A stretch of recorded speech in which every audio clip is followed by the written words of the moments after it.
Hello student, आज हम बात करेंगे राजनीति विज्ञान जो कि क्लास 12th का चैप्टर सेकंड है, जो कि एनसीईआरटी बुक है, जिसमें हम इस वीडियो में डिस्कस करेंगे कि दो ध्रुवता का अंत। यानी हमने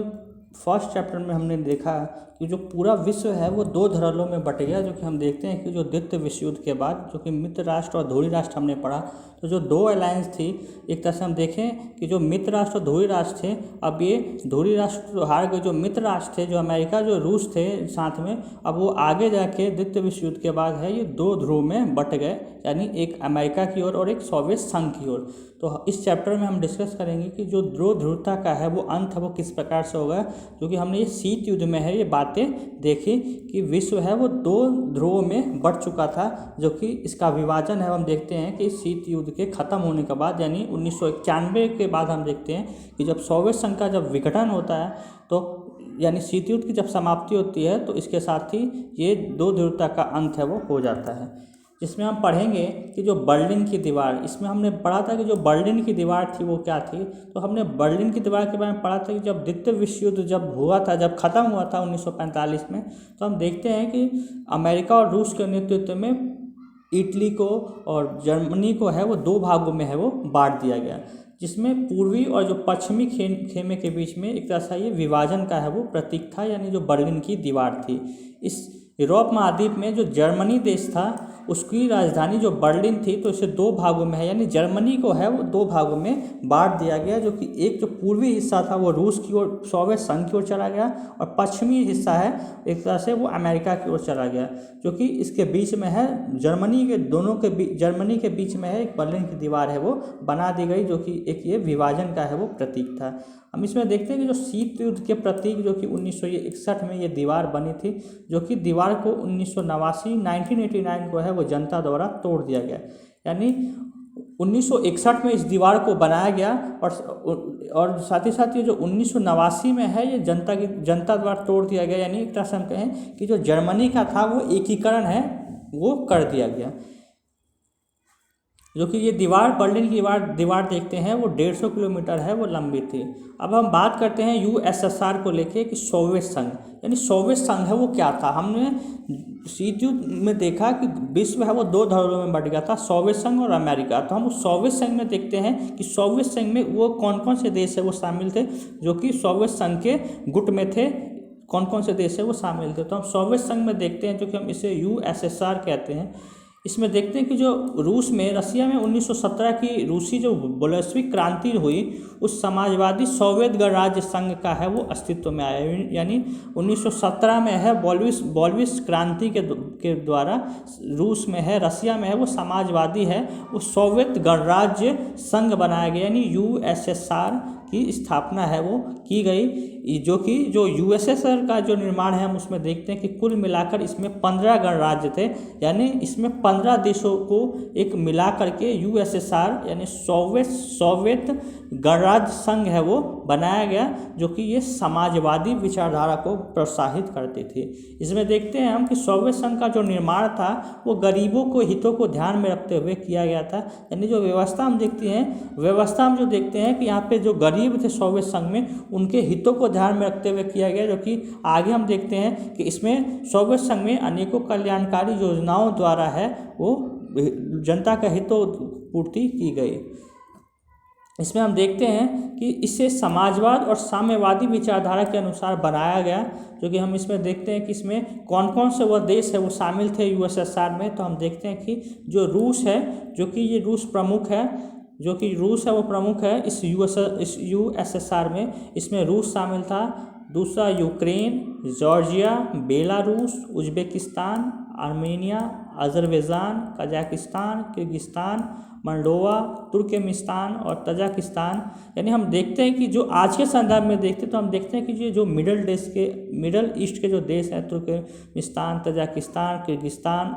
यानी उज्बेकिस्तान, ये सारे देश है वो आज हम देखते हैं कि ये इन देशों की जो काउंटिंग है वो मिडल ईस्ट के देशों में होते हैं। ऐसे हम देखते हैं कि लटाविया, लिथुआनिया और एस्टोनिया, यानी ये जो टोटल जो 15 देश थे इनका एक ग्रुप था, यानी एक तरह से इन देशों का एक समूह है, जो कि 15 टोटल देश थे, जो कि गणराज्य यूएसएसआर का निर्माण है वो होता है। अब हम आगे देखते हैं कि सोवियत प्रणाली क्या थी। यानी हम देखते हैं कि जो यूएसएसआर था वो उसे सोवियत संघ कहा गया। तो उस सोवियत संघ की जो प्रणाली थी वो क्या थी, वहाँ का सिस्टम है वो किस पैटर्न पे काम करता था। तो हम देखते हैं कि सोवियत संघ में समाजवादी समाज के निर्माण के लिए एक केंद्रीकृत योजना है वो अपनाई गई। यानी सोवियत संघ में है एक समान समाज, यानी ना कोई अमीर समाज में है, ना कोई अमीर रहे ना कोई गरीब रहे, जो सभी की स्थिति है वो एक समान रहे। तो उसके निर्माण के लिए एक केंद्रीकृत योजना चलाई गई। इस योजना के तहत क्या किया गया कि इस योजना में राज्य के नियंत्रण में है वो सारी चीज़ें हैं वो कर दी गई। यानी रूस में जो भी बैंक है, उद्योग धंधे, यानी सब कुछ जितने भी हैं सेवाएं हैं वो राज्य के कंट्रोल में अब कर दी गई।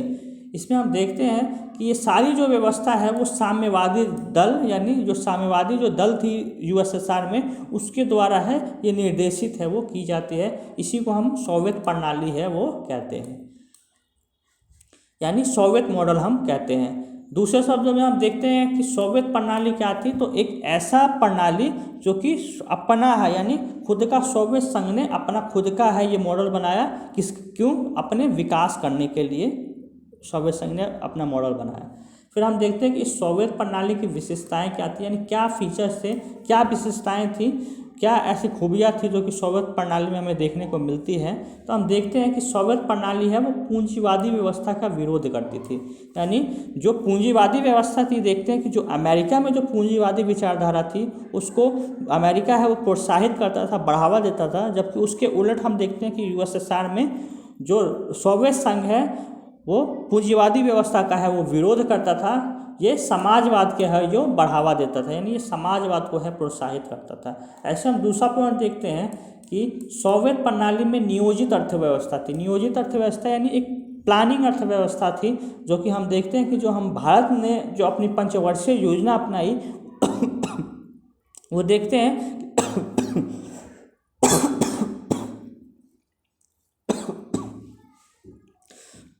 सोवियत संघ में हम देखते हैं कि जो सोवियत संघ में जो एक नियोजित अर्थव्यवस्था थी,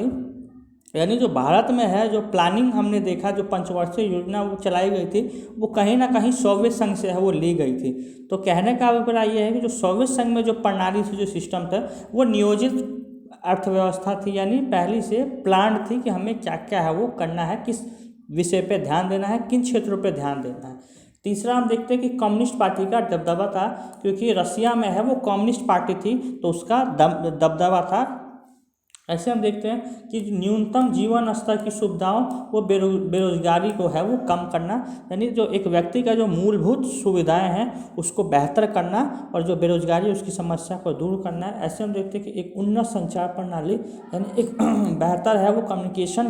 कम्युनिकेशन सिस्टम हो, यानी एक बेहतर संचार प्रणाली हो। ऐसे हम देखते हैं कि जो मिल्कियत का प्रमुख राज्य का स्वामित्व हो। ऐसे जो हमने पढ़ा कि जो उत्पादन के साधन हैं, जो भी उत्पादन के साधन हैं, उद्योग धंधे हैं, उस पर राज्य का है वो कंट्रोल हो। ऐसे हम देखते हैं कि दूसरी दुनिया के देश कौन कौन से हैं।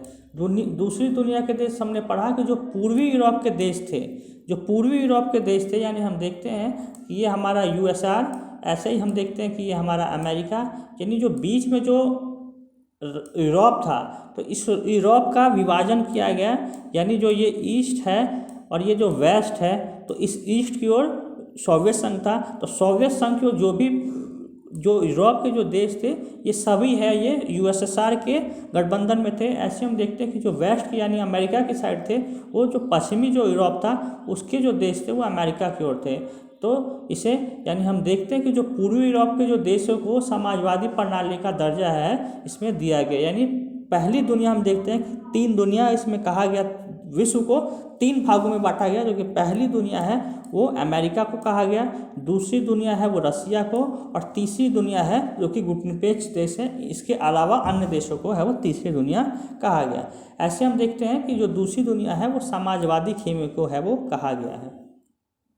ऐसी जो कि ये इम्पोर्टेंट है पॉइंट पेपर के पॉइंट ऑफ व्यू से, जिसमें हम देखते हैं कि जो साम्यवादी है, जो साम्यवादी व्यवस्था है, जो कि हमने देखा कि सोवियत गणराज्य में चलाई जा रही थी। तो जो सोवियत जो अर्थव्यवस्था है, यानी यूएसएसआर की इकोनॉमी और जो पूंजीवादी है जो कि अमेरिका अपना रहा था, तो अमेरिका की जो इकोनॉमी है वो दोनों में अंतर क्या है, यानी हम इसमें समझेंगे कि अमेरिका और सोवियत संघ में, जो सोवियत संघ में दोनों की इकोनॉमी में है वो क्या क्या डिफरेंस हमें देखने को मिलते हैं। तो हम इसे पॉइंट वाइज से समझते हैं, पॉइंट वाइज कि क्या क्या है। यानी हम सोवियत अर्थव्यवस्था में देखते हैं कि राज्य द्वारा पूर्ण नियंत्रण है, यानी कि सोवियत संघ में हमने समझा कि जो भी हमने पढ़ा कि जो भी सारी चीज़ें थी, उद्योग थी, कुछ उद्योग धंधे थे, वो सारे हैं, वो एग्रीकल्चर थे, वो सारे हैं वो सोवियत संघ के यानी राज्य के है वो कंट्रोल में होते थे, यानी स्टेट के कंट्रोल में होते थे। जबकि हम अमेरिका में देखते हैं, इसे कंपेयर करते हैं तो हम अमेरिका में देखते हैं कि राज्य का है वो कम से कम हस्तक्षेप था, राज्य है कोई इंटरफेयर नहीं करता था,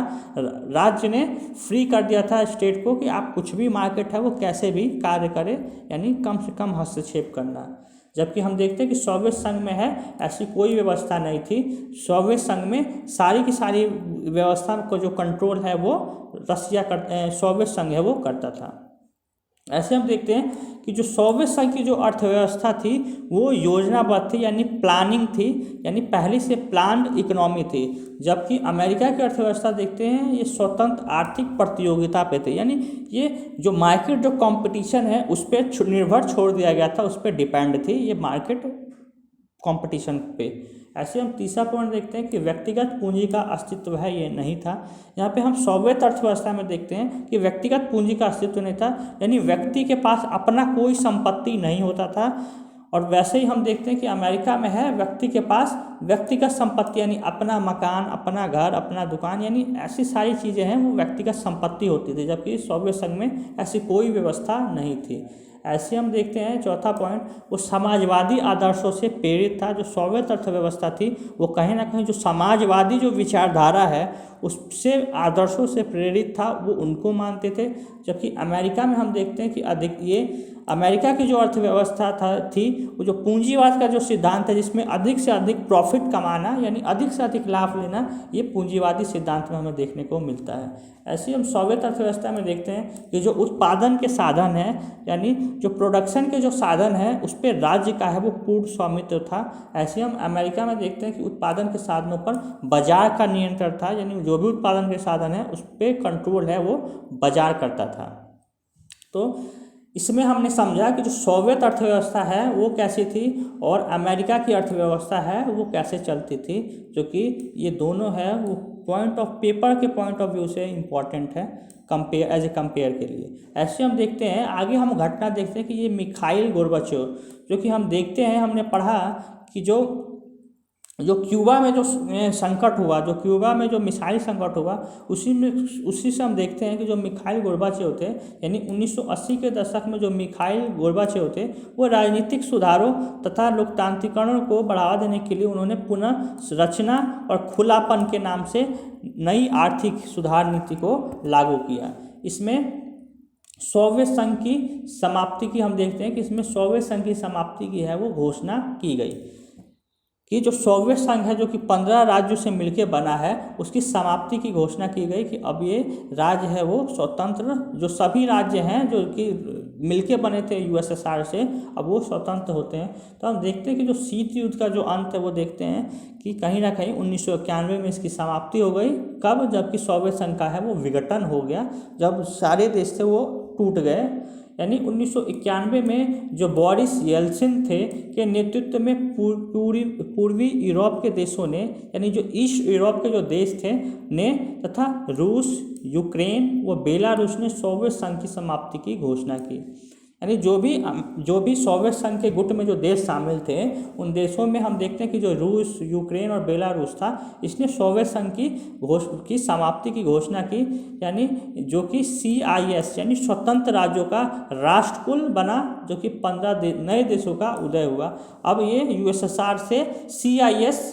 में कन्वर्ट हो गया, यानी स्वतंत्र राज्य हो गए और इनको बाद में स्वतंत्र राज्यों का राष्ट्रकुल कहा गया, जो 15 देश मिलके बने थे अब वो अलग अलग हो गए। इसमें अब देखते हैं अगला, हम देखते हैं कि सोवियत संघ में कम्युनिस्ट शासन की कमियां। हमने बात की कि जो सोवियत संघ में थी जो व्यवस्था थी वहाँ पे कम्युनिस्ट पार्टी चला रही थी, यानी जो कम्युनिस्ट शासन है वहाँ पे शासन चल रहा था। तो कमियाँ क्या थी कम्युनिस्ट शासन की, तो हम इसमें देखते हैं कि जो सोवियत संघ पे जो कम्युनिस्ट पार्टी ने 70 सालों तक है वो शासन किया, यानी 70 साल तक कम्युनिस्ट पार्टी का ही शासन था। और अब ये जो पार्टी थी वो जवाबदेह है, वो जनता के प्रति जवाबदेह है, वो नहीं रह गई थी। और हम बाकी कमियां देखते हैं, तो बाकी कमियां देखते हैं कि जो कम्युनिस्ट शासन में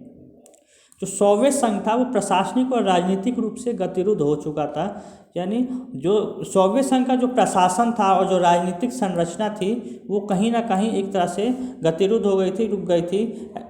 कोई ना कोई हमें देखते हैं कि कमी पाई गई थी। ऐसे हम देखते हैं कि सोवियत संघ में एक भ्रष्टाचार था वो व्याप्त था, यानी एक तरह से देखें तो शासन व्यवस्था में भ्रष्टाचार था वो लिप्त था। ऐसी तीसरा कारण देखते हैं कि विशाल देश में केंद्रीकृत शासन प्रणालियाँ थी, यानी उस पूरे 15 देशों को कंट्रोल करने के लिए, यानी जो एक केंद्रीकृत व्यवस्था थी वो एक ही केंद्रीकृत शासन प्रणाली थी, यानी 15 देशों को एक ही जगह से है वो कंट्रोल किया जाता था, तो केंद्रीकृत शासन प्रणाली थी। ऐसी चौथा देखते हैं हम कि सत्ता का जनाधार खिसकता जा रहा था, धीरे धीरे सत्ता का जो जनाधार था वो खिसकता जा रहा था। यानी जो कम्युनिस्ट जो वहाँ की पार्टी थी कम्युनिस्ट पार्टी, वो कुछ जो कम्युनिस्ट पार्टी में जो नेता थे वो कहीं ना कहीं तानाशाह धीरे धीरे हैं वो तानाशाह होते जा रहे थे, जिससे जनता से है, जिनको जनता से कोई सरोकार नहीं था, कोई जनता से कोई मतलब नहीं था। ऐसे ही देखते हैं कि जो पार्टी के अधिकारियों को आम नागरिकों से ज़्यादा विशेषाधिकार दिए गए थे, यानी जो पार्टी के जो अधिकारी थे उनको आम नागरिक से है वो ज़्यादा प्रिविलेज दिए गए थे, विशेषाधिकार है वो दिए गए थे। तो हमने इसमें देखा कि जो सोवियत संघ में जो व्यवस्था थी, शासन प्रणाली थी, उनको चला कौन रहा था, तो उसमें जो कम्युनिस्ट पार्टी का जो शासन था उसकी क्या कमियां थी जो कि सोवियत संघ के विघटन में है वो हमें देखने को मिलती है। ऐसे हम देखते हैं कि सोवियत संघ के विघटन के कारण क्या थे, यानी क्यों रीजन क्या थे सोवियत संघ के विघटन होने के, अलग होने के। तो हम देखते हैं कि नागरिकों की राजनीतिक और आर्थिक आकांक्षा को पूरा ना कर पाना, यानी जो सोवियत संघ में जो सोवियत संघ के जो नागरिक थे उनकी जो राजनीतिक और आर्थिक आकांक्षा थी वो पूरी ना हो पाई। साथ ही साथ सोवियत प्रणाली पर नौकरशाही का शिकंजा था, यानी जो सोवियत संघ में जो नौकरशाही थे, जो बड़े बड़े अधिकारी थे, उनका कहीं ना कहीं शिकंजा। साथ ही साथ जो कम्युनिस्ट जो पार्टी शासन चला रही थी उसका एक तरह से बुरा शासन, क्योंकि उसमें कहीं ना कहीं जो तानाशाही जो लोग थे वो कहीं ना कहीं उनका प्रभाव था। ऐसे हम देखते हैं कि जो सोवियत संघ में अपना पैसा और संसाधन है वो पूर्वी यूरोप में अधिक लगाते थे ताकि उन पे कंट्रोल है वो बना रहे। ऐसे साथ ही साथ देखते हैं कि जो कि रसिया था वो 15 देशों से मिलकर बना था, तो जो रसिया के जो हमने पढ़ा कि जो पूर्वी यूरोप के जो देश थे, जो पूर्वी यूरोप के ये देश थे, ये रसिया और ये जो पूर्वी यूरोप के जो देश थे उन पे रसिया है वो ज़्यादा से ज़्यादा है अपना पैसा है वो खर्च करता था ताकि जो पूर्वी यूरोप के देश है वो उनके साथ है वो बना रहे। साथ ही साथ देखते हैं कि लोगों को गलत जानकारी देना कि सोवियत संघ का विकास कर रहा था। ऐसे हम देखते हैं कि संसाधनों का अधिकतम उपयोग है वो परमाणु हथियारों पर करना। हम देखते हैं कि जो शीत युद्ध की स्थिति थी, तो शीत युद्ध की स्थिति में हम देखते हैं कि युद्ध तो नहीं होता लेकिन एक तरह से युद्ध की तनातनी होती है, यानी हम इसमें देखते हैं कि जो युद्ध है वो होने वाला असलियत में नहीं होता लेकिन युद्ध की है वो तैयारी होती है, यानी इसमें हथियारों का है वो बड़े पैमाने पे हथियारों का जखीरा है वो इकट्ठा किया जाता है, यानी हथियारों का विकास होता है। तो जो यूएसएसआर ने है वो अपना अधिकतर जो पैसा है वो परमाणु हथियारों पर बनाने पर जोड़ दिया। ऐसे हम देखते हैं कि जो टेक्नोलॉजी थी और जो बुनियादी ढांचा था, जो टेक्नोलॉजी थी, जो बेसिक स्ट्रक्चर था वो पश्चिम के मुकाबले पीछे रहना, यानी जो पश्चिमी जो यूरोप के देश थे जो कि अमेरिका के गुट में शामिल थे, तो पश्चिमी यूरोप में देखते हैं कि वहाँ पे टेक्नोलॉजी थी, साथ ही साथ जो बुनियादी जो ढांचा है वो था, लेकिन जबकि बेहतर था किससे, पूर्वी यूरोप से। ऐसे हम देखते हैं कि रूस की इसमें जो 15 जो राष्ट्र थे, जो देश थे, उसमें कहीं ना कहीं रूस की है वो प्रमुखता थी, यानी रूस इसमें एक डोमिनेंट महत्वपूर्ण निभा रहा था, मुख्य भूमिका निभा रहा था। ऐसे जो गोर्बाचेव द्वारा किए गए सुधारों का विरोध होना, यानी जो मिखाइल गोर्बाचेव ने जो इसमें सुधार किए उसका विरोध किया गया। ऐसे देखते हैं कि जो अर्थव्यवस्था गतिरोध हो गई और उपभोक्ता वस्तुओं की है वो कमी हो गई। ऐसे देखते हैं कि राष्ट्रवादी भावनाओं और संप्रभुता की इच्छा का उभार, अनुसार यानी जो भी सोवियत संघ में जो लोग थे उनकी आकांक्षा की पूर्ति ना हो पाना, ऐसी सोवियत संघ प्रणाली का सत्ताधारी पार्टी जो थी, जो कि कम्युनिस्ट पार्टी थी, वो अब जनता के प्रति है वो जवाबदेह है वो नहीं हो गई थी। तो हम इन सारे पॉइंट्स हम समझते हैं, देखते हैं कि सोवियत संघ के विघटन के क्या क्या कारण थे। आगे हम पढ़ते हैं कि जब सोवियत संघ विघटन हो गया, यानी जब 15 देश अलग अलग, जब 15 जो राष्ट्र है वो अलग अलग अब देश बन गए विभाजन होके, तो देखते हैं कि उसके परिणाम क्या निकलते हैं। तो परिणाम देखते हैं कि परिणाम क्या निकलते हैं, तो हम देखते हैं कि शीत युद्ध का जो संघर्ष है वो समाप्त हो गया, जो कि पहले अमेरिका और सोवियत संघ के जो बीच चला आ रहा था वो अब शीत युद्ध का संघर्ष समाप्त हो गया, यानी कहें तो दूसरी दुनिया का है वो पतन हो गया, अंत हो गया। ऐसे हम देखते हैं कि जो एक ध्रुवीय विश्व है, अब एक ध्रुवीय विश्व है की शुरुआत हुई, यानी जो अमेरिका है, अब अमेरिका है वो विजयी हुआ और अमेरिका का वर्चस्व है उसका उदय हुआ। ऐसे हम देखते हैं कि जो हथियारों की जो होड़ थी, जो कि शीत युद्ध में हमें देखने को मिलता था कि परमाणु हथियारों की जो होड़ थी अब वो समाप्त हो गए, और साथ ही साथ जो सोवियत जो देश थे, जो कि 15 देश शामिल थे, अब उसके अंत होने के बाद 15 है वो नए देशों का इसमें उदय हुआ। ऐसी जो हम चौथा पॉइंट देखते हैं, हम देखते हैं कि रूस है वो सोवियत संघ का उत्तराधिकारी बना, यानी अब जो रूस है, जो पहले सोवियत संघ था उसका, रूस जो देश था जो कि बड़ा कंट्री था इन सब देशों में से, तो रूस है अब उसका उत्तराधिकारी बना। ऐसे ही देखते हैं कि विश्व राजनीति में जो शक्ति संबंध है वो परिवर्तित हो गए, बदल गए। जो पावर्स है, जो पावर पॉलिटिक्स जो चली आ रही थी वर्ल्ड में, अब वो धीरे धीरे कहीं ना कहीं चेंज हो गई।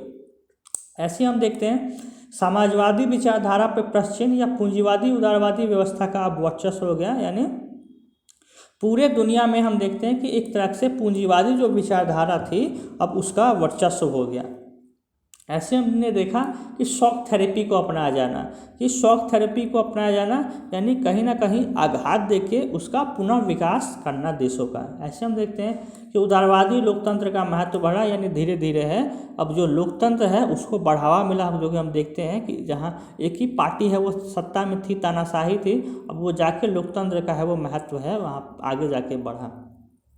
तो ये हमारे कुछ पॉइंट्स है जो कि हम देखते हैं कि सोवियत संघ के विघटन के क्या परिणाम हुए, क्या नतीजे हुए। अब हम देखते हैं भारत जैसे विकासशील देशों में सोवियत संघ के विघटन के क्या परिणाम हुए। यानी हमने देखते हैं कि भारत है जो कि सोवियत संघ का वो हिस्सा नहीं था, लेकिन उसके विभाजन से भारत पे क्या प्रभाव पड़ा, इफेक्ट पड़ा, हम इन सब बातों को डिस्कस करेंगे। यानी हम इन सब देखेंगे कि भारत पे क्या प्रभाव पड़ा। तो जो विकासशील देशों की जो घरेलू राजनीति में अमेरिका को हस्तक्षेप का अधिक अवसर मिल गया, यानी अब रूस का जब सोवियत संघ का जब विभाजन हो गया तो विकासशील जो देश थे, जो छोटे छोटे जो देश थे, अब उन देशों में अमेरिका है वो अपना हस्तक्षेप है वो इंटरफेयर है वो करने लगा। साथ ही साथ जो कम्युनिस्ट जो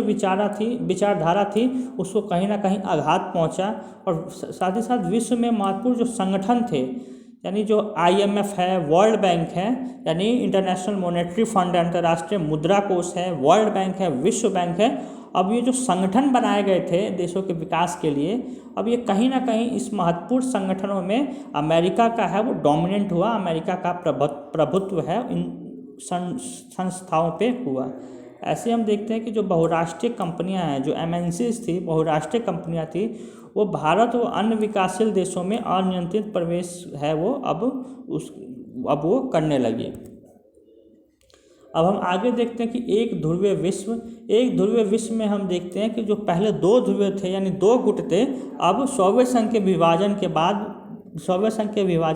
अब एक विश्व में एक गुट रह गया, जो कि अब केवल रह गया अमेरिका, जो कि अब अमेरिका का वर्चस्व हो गया। तो हम देखते हैं कि एक ध्रुवीय विश्व में क्या होता है, तो देखते हैं कि विश्व में एक महाशक्ति का होना, यानी पूरे विश्व में है अब अमेरिका है वो का प्रभुत्व है वो हो गया। ऐसे हम देखते हैं कि 1991 में सोवियत संघ के विघटन के बाद इसे एक ध्रुवीय है वो विश्व की स्थापना हो गई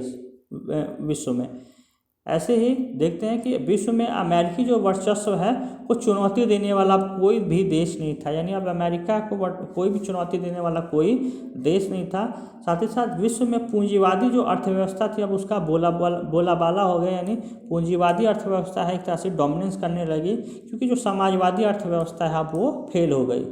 ऐसे हम देखते हैं कि जो अमेरिका का जो सैन्य खर्च है और सैन्य प्रौद्योगिकी है, जो टेक्नोलॉजी थी की गुणवत्ता का इतना अच्छा हो गया कि विश्व के कहीं कोई भी देश इसको चुनौती नहीं दे सकती थी। यानी जो अमेरिका है वो अपने सैन्य खर्च पे इतना ज़्यादा जोर देने लगा, और जो उसकी और सैन्य टेक्नोलॉजी उसके पास इतनी अच्छी थी कि कोई अन्य देश के पास ऐसी टेक्नोलॉजी है वो नहीं थी। ऐसे हम देखते हैं कि जो अंतर्राष्ट्रीय मुद्रा कोष है और जो विश्व बैंक है, जो कि अंतर्राष्ट्रीय संगठन है, उनका वर्चस्व है इन पे बढ़ा। ऐसे ही देखते हैं कि जो पश्चिमी जो संस्कृति है, जो अमेरिका की जो संस्कृति है, वो कहीं ना कहीं विश्व की संस्कृतियों पे हावी होने लगी। हम देखते हैं कि जो संस्कृतियों का आदान प्रदान हुआ, यानी एक तरह से देखते हैं कि जो अमेरिका की जो संस्कृति थी कि जीन्स पहनना, पेप्सी पीना, कोक, ये विश्व भर की संस्कृतियों पे हावी धीरे धीरे होने लगी। तो हमने देखा कि एक विश्व में क्या क्या चीज़ें हैं वो होती हैं। ऐसे हम अगला देखते हैं कि हथियारों की होड़ की कीमत, कि जो हथियारों की जो होड़ है वो होने लगी, तो इसका क्या चुकाना पड़ा। तो हम देखते हैं कि सोवियत संघ ने हथियारों की होड़ में अमेरिका को कड़ी टक्कर दी थी। यानी कहीं ना कहीं जब अमेरिका है वो हथियारों का होड़ इकट्ठा कर रहा था, जमा कर रहा था हथियार, वैसे ही सोवियत संघ ने भी हथियारों को इकट्ठा किया, परंतु टेक्नोलॉजी और जो बुनियादी जो ढांचा है उसके मामले में वो पश्चिमी देशों से है वो पिछड़ गया, वो रह गया अमेरिका से। ऐसी जो उत्पादकता और जो गुणवत्ता के मामले में वो पश्चिम देशों से भी पीछे छूट गया। यानी जो प्रोडक्टिविटी थी, जो गुणवत्ता थी, वो पश्चिमी देशों से है वो पीछे छूट गया यूएसएसआर। ऐसे ही हम आगे देखते हैं कि शॉक थेरेपी, जो कि हमने पिछले वर्ड में देखा, जो कि इम्पॉर्टेंट है। शॉक थेरेपी क्या होता है? शॉक थेरेपी का यानी अर्थ होता है कि आघात पहुंचाकर है वो उपचार करना। यानी हमने देखा कि इस विश्व व्यवस्था में हमने देखा कि कहीं ना कहीं जो साम्यवाद जब पतन हो गया, यानी जब यूएसएसआर का जब पतन हो गया, तो उस पतन के बाद जो हमने पढ़ा कि जो अंतर्राष्ट्रीय संगठन है, यानी विश्व बैंक है और अंतर्राष्ट्रीय मुद्रा कोष है IMF है और जो वर्ल्ड बैंक थे, ये इसीलिए बनाए गए थे कि जो अर्थव्यवस्था है, यानी जो किसी देश की अर्थव्यवस्था है वो चरमरा गई है, जो देश है वो डूबने लगा है, तो उस स्थिति में साम्यवाद से है वो पूंजीवाद को बढ़ावा देना, एक तरह से पूंजीवाद को है प्रोत्साहित करना, यानी पैसा दे के है पूंजीवाद को है वो प्रोत्साहित करना, और इसी को शॉक थेरेपी है वो कहा गया। यानी कोई भी किसी भी देश का है उसकी जो अर्थव्यवस्था है जो कि चरमरा गई है, उसकी इकोनॉमी को ठीक करना। आगे हम देखते हैं कि शॉक थेरेपी की विशेषताएं क्या है। हम देखते हैं कि हम इसमें देखते हैं कि राज्य की संपदा का है वो निजीकरण करना, यानी जो हम देखते हैं कि यूएसएसआर में देखते हैं कि जो समाजीकरण किया गया था, एक तरह से पूरा सभी संसाधनों पे स्टेट का कंट्रोल था, अब वो राज्य की संपदा का वो निजीकरण कर दिया गया। जो प्रॉपर्टी है वो उसका निजीकरण कर दिया गया। अब जो प्रॉपर्टी है उसे स्टेट ना रख के जो पर्सन है, इंडिविजुअल पर्सन है, अब उसे वो रखेंगे, यानी निजी स्वामित्व को है वो प्रोत्साहन दिया गया। ऐसे देखते हैं कि जो सामूहिक फार्म था उसे अब निजी फार्म में बदल दिया गया। यानी हमने देखा कि जो यूएसएसआर में है वहाँ पे जो खेती बाड़ी होती थी वो सामूहिक रूप से सभी लोग मिलके करते थे, अपनी ज़रूरत के हिसाब से उसका बंटवारा होता था, जबकि इसमें निजी फार्म को है उसे बदल दिया गया, यानी सब अपनी अपनी खेती है वो खुद करेंगे। तीसरा कि पूंजीवादी पद्धति से खेती की जाने लगी, कि अब पूंजीवादी पद्धति के द्वारा, मेथड के द्वारा है वो खेती की जाने लगी। ऐसे हम देखते हैं कि मुक्त व्यापार व्यवस्था को अपनाया गया, यानी फ्री ट्रेड को अपनाया गया, मुक्त व्यापार व्यवस्था को है वो अपनाया गया। ऐसे देखते हैं कि जो मुद्राओं की आपसी जो परिवर्तनीयता है उस पर जोर दिया गया, यानी एक तरह से जो मनी एक्सचेंज है उस पर ज़्यादा जोर दिया गया। ऐसे हम देखते हैं कि पश्चिमी जो देश थे कि आर्थिक व्यवस्था से जुड़ाव, यानी जो पश्चिमी देशों की जो आर्थिक व्यवस्था से उसका जुड़ाव किया गया, कि जो भी देश है वो पश्चिमी देश जो थे यानी अमेरिका है उन देशों के साथ है वो जुड़े रहे। ऐसे पूंजीवाद के अतिरिक्त किसी भी वैकल्पिक व्यवस्था को स्वीकार नहीं किया गया, यानी पूंजीवाद है वो जो कि जीत गया विश्व में, वैसे ही इस पूंजीवाद का वैकल्पिक कोई अन्य व्यवस्था जो इससे भी बेहतर हो, इसका कोई भी व्यवस्था को निर्माण या स्वीकार है वो एक्सेप्ट है वो नहीं किया गया। अब हम देखते हैं कि शॉक थेरेपी के है वो परिणाम क्या होते हैं, यानी शॉक थेरेपी देखा, इसके परिणाम क्या होते हैं। तो हम देखते हैं कि ये शॉक थेरेपी है वो पूरी तरह से असफल हुआ, यानी इससे रूस का जो औद्योगिक ढांचा है वो चरमरा गया। ऐसे हम देखते हैं कि जो रूसी मुद्रा थी रूबल, यानी हर देश की अपनी अपनी मुद्रा होती है। जैसे फॉर एग्जांपल हम बात करें तो देखते हैं कि भारत का रुपया, ऐसे ही टका, ऐसे ही अमेरिका का डॉलर। तो रूसी जो मुद्रा थी वो रूबल थी, उसकी मुद्रा में गिरावट आई। ऐसी जो समाज कल्याण की जो पुरानी व्यवस्था थी, यानी जो सोशल वेलफेयर था, उस व्यवस्था को अब नष्ट कर दिया गया। ऐसी जो सरकारी रियायत थी, यानी एक तरह से सब्सिडी देना, अब वो ख़त्म कर दिया गया। इससे ज़्यादातर जो लोग हैं वो और भी गरीब हो गए। और साथ ही साथ जो 90% जो उद्योगों थे, अब वो निजी हाथों में दे दिया गया, यानी उसका प्राइवेटाइज कर दिया गया, निजी हाथों में बेच दिया गया। यानी उन कंपनियों को औने पौने दामों में, यानी सस्ते से सस्ते में दामों में बेच दिया गया, जिसे इतिहास की सबसे बड़ी गराज सेल है वो कहा जाता है। साथ ही साथ हम शॉक थेरेपी से देखते हैं कि आर्थिक विषमता है वो बढ़ती है, समाज में जो व्यवस्था है, जो अमीर गरीब की जो व्यवस्था है वो कहीं ना कहीं बढ़ती है। ऐसी खाद्यान्न संकट है उत्पन्न हो जाता है, यानी जो खाने पीने की समस्या है वो व्याप्त हो जाती है, बढ़ जाती है। ऐसी एक तरह से माफिया वर्ग का उदय होता है। माफिया वर्ग यानी जो कि उसे कालाबाजारी जो लोग करते हैं, उस तरह से माफिया वर्ग का है, यानी किसी भी वस्तु को बढ़ा चढ़ाकर बेचना, तो एक माफिया वर्ग का उदय होता है। साथ ही साथ जो अमीर और गरीब वर्ग है उनके बीच एक तरह से विभाजन हो जाता है। और साथ ही साथ जो संसद है वो कमज़ोर और राष्ट्रपति को है वो अधिक शक्तिशाली दी जाती है। तो इन सारी व्यवस्थाओं में हमने पढ़ा कि शॉक थेरेपी के है वो क्या परिणाम है वो पढ़े। आगे हम देखते हैं जो कि हमने पढ़ा कि गराज सेल। गराज सेल से हम समझते हैं कि जो गराज सेल क्या है, यानी शॉक थेरेपी से उन जो पूर्वी एशियाई जो देशों की अर्थव्यवस्था है वो चरमरा गई, जिनमें पहले साम्यवादी शासन था। यानी जहाँ पे भी साम्यवादी शासन था उसकी अर्थव्यवस्था कहीं ना कहीं अब लड़खड़ा गई। यानी हम देखते हैं कि साम्यवादी शासन में हम देखते हैं कि जो पहले यूएसएसआर के पार्ट थे, जब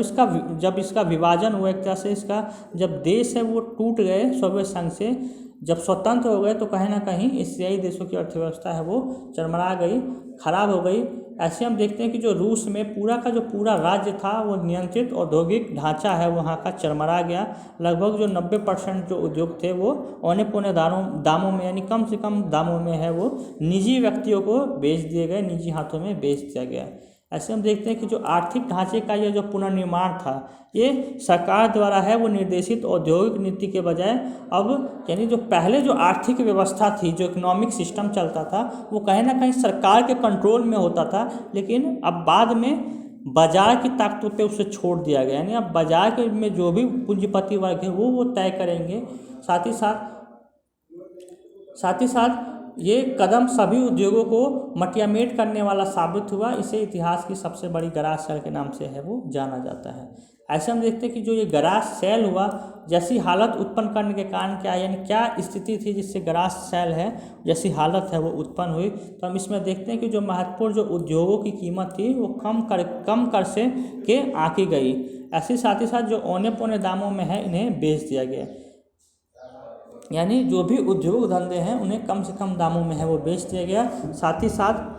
इस बिक्री में भाग लेने के लिए, यानी उद्योगों को खरीदने के लिए सभी नागरिकों को अधिकार पत्र है वो दिए गए थे, लेकिन अधिकांश नागरिकों ने जो अपने अधिकार पत्र थे वो काला बाजारियों के हाथों वो है बेच दिए, क्योंकि उन्हें धन की है वो ज़रूरत थी। ऐसे हम देखते हैं कि जो रूस की जो मुद्रा थी, जो रूबल, उसके मूल्य में है वो काफ़ी गिरावट आई। और जो मुद्रास्फीति यानी महंगाई, यानी रूस में जो महंगाई थी वो इतनी बढ़ गई कि लोगों की जो जमा पूंजी है, जो लोगों ने बैंक में जो पैसे जमा किए थे, वो सारी जमा पूंजी है वो अब खत्म होने लगी। तो हम देखते हैं कि इस तरीके से कहीं ना कहीं एक गराज सेल वाली स्थिति है उत्पन्न हुई, यानी अर्थव्यवस्था का है देखते हैं कि कहीं ना कहीं चरमराना, यानी व्यवस्था का कहीं ना कहीं खराब दयनीय स्थिति होना। हम इसमें देखते हैं कि संघर्ष व तनाव के क्षेत्र, यानी हम देखते हैं कि जो पूर्वी सोवियत संघ के जो अधिकांश गणराज्य थे वो संघर्ष की आशंका वाले क्षेत्र थे। यानी जो संघर्ष था, हम देखते हैं कि जो पूर्वी सोवियत संघ के जो देश थे, सोवियत संघ के जो देश जो शामिल थे सोवियत संघ में, इन देशों में संघर्ष की स्थिति है वो उत्पन्न हुई। इन देशों में बाहरी ताकतों की दखलअंदाज धीरे धीरे इंटरफेयर भी बढ़ा, यानी इन देशों में जो बाहरी जो ताकत है, जैसे अमेरिका है और भी अन्य संगठन है, उसका भी इनका प्रभाव देखा गया। जो कि रूस है वो 2 गणराज्यों यानी चेचन्या और दागिस्तान में हिंसक अलगाववादी आंदोलन चले, जो चेकोस्लोवाकिया है वो 2 भागों में बट गया, जो कि अब चेक और स्लोवाकिया में बट गया। यानी जो ये देश था चेकोस्लोवाकिया, जो कि एक देश था, अब ये 2 भागों में है ये बट गया। तो हम देखते हैं कि इन देशों में किस प्रकार से संघर्ष की स्थिति है वो उत्पन्न हुई और इस संघर्ष से किस प्रकार से एक देश का है विभाजन है वो दो देशों में बट गया, विभाजन हो गया। आगे हम देखते हैं कि बाल्कन क्षेत्र यानी क्षेत्रों का विभाजन किया गया संघर्ष के हिसाब से। तो हम देखते हैं कि बाल्कन क्षेत्र यानी बाल्कन क्षेत्र कौन से वो क्षेत्र हैं, यानी हम देखते हैं कि जो बाल्कन गणराज्य है वो यूगोस्लाविया गृह युद्ध के कारण है वो कई प्रांतों में बट गया है। यानी जो बाल्कन जो कि पहले एक था वो गृह युद्ध के कारण कई प्रांतों में बट गया, जिसमें हम देखते हैं कि बोस्निया,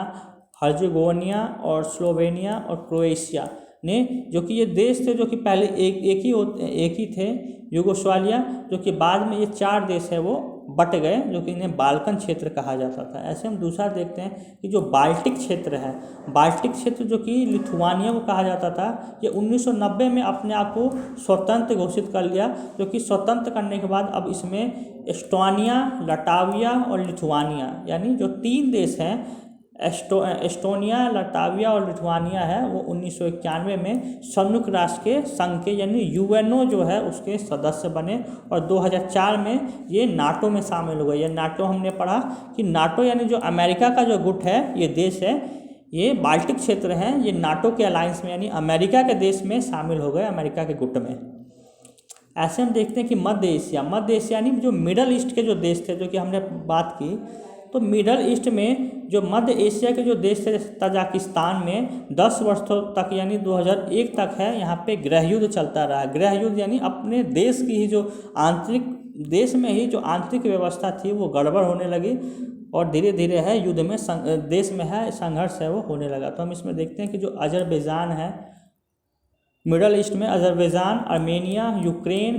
किर्गिस्तान, जॉर्जिया और ये सारे देश हैं, ये गृह युद्ध की स्थिति में शामिल हो गए। और जो मध्य एशियाई जो गणराज्य थे वहाँ पे हम देखते हैं कि जो पेट्रोल डीजल है यानी जो हमारे ऊर्जा संसाधन है वो कहीं ना कहीं इन मिडल ईस्ट देशों में है वो शामिल है, यानी एक पर्याप्त मात्रा में इन देशों में है हमें मिलता है। इसी कारण ये क्षेत्र है बाहरी ताकतों और तेल कंपनियों की प्रतिस्पर्धा का अखाड़ा भी बन गया। यानी इन देशों में तेल पेट्रोल होने के कारण जो बाहरी अन्य जो देश थे, जो शक्तियाँ थी, वो कहीं ना कहीं इनके मैटर्स में इंटरफेयर है वो करने लगे। तो हम देखते हैं कि जो क्षेत्र है वो बाल्कन क्षेत्र, बाल्टिक और मध्य एशिया है वो किस प्रकार से अलग हुए, यानी ये जो देश वो किस प्रकार से इनका पार्टीशन हुआ। ऐसे हम देखते हैं पूर्व साम्यवादी देश और भारत, यानी हम देखते हैं कि जो पहले के जो साम्यवादी देश और भारत है उनमें क्या संबंध है। तो देखते हैं कि जो पूर्व साम्यवादी जो देश थे, देशों के साथ भारत के है वो अच्छे संबंध हैं और रूस के साथ विशेष रूप से संबंध अच्छे हैं। यानी हम देखते हैं कि जो साम्यवादी जो देश था, जो पहले जो साम्यवादी देश था यानी यूएसएसआर, तो उस समय भी भारत के संबंध है वो यूएसएसआर से अच्छे थे, जो कि अब यूएसएसआर का जो विभाजन हो गया तो रूस जब बना तो रूस से भी भारत के है वो संबंध है वो एक तरह से अच्छे हैं। यानी दोनों का सपना है वो बहुध्रुवीय विश्व का है, यानी रूस और भारत का है वो दोनों का मानना है कि जो विश्व हो वो बहुध्रुवीय विश्व हो, यानी यहाँ पे बहुत सारे अलायंस हो। जो कि हम देखते हैं कि इस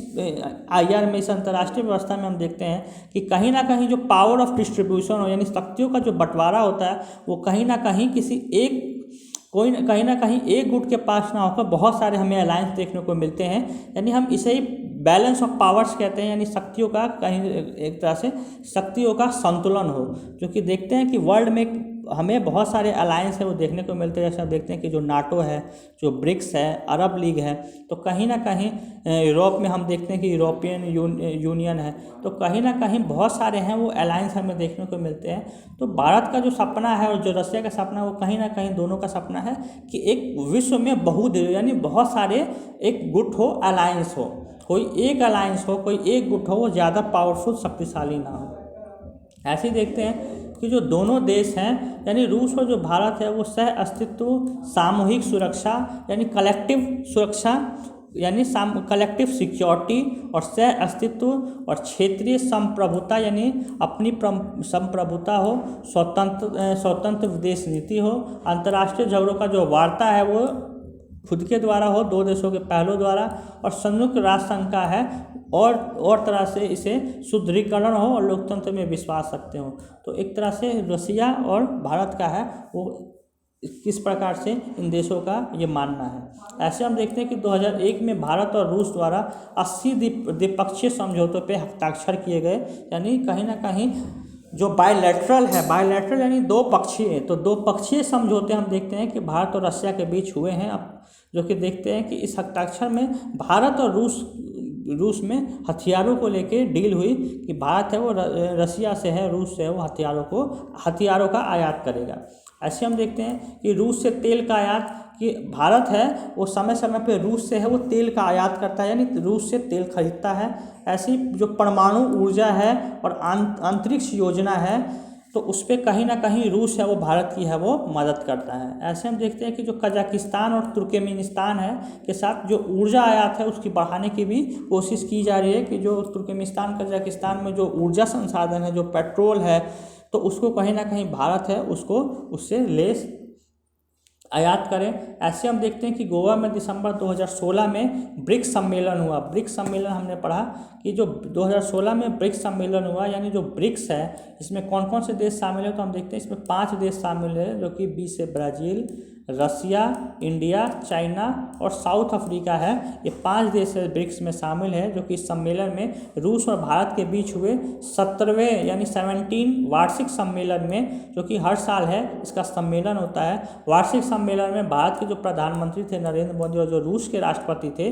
व्लादिमीर पुतिन के बीच रक्षा को लेके यानी डिफेंस को लेके, परमाणु ऊर्जा को लेके, अंतरिक्ष अभियान को लेके और समेत आर्थिक संबंधों पे है बढ़ावा देने तथा अन्य लक्ष्यों पे की प्राप्ति पे है वो बल दिया गया। यानी एक तरह से बायलैटरल जो रिलेशन है उसको किस प्रकार से बढ़ावा दिया जाए, तो इन सब चीज़ों पे है वो बढ़ावा प्रोत्साहित दिया गया।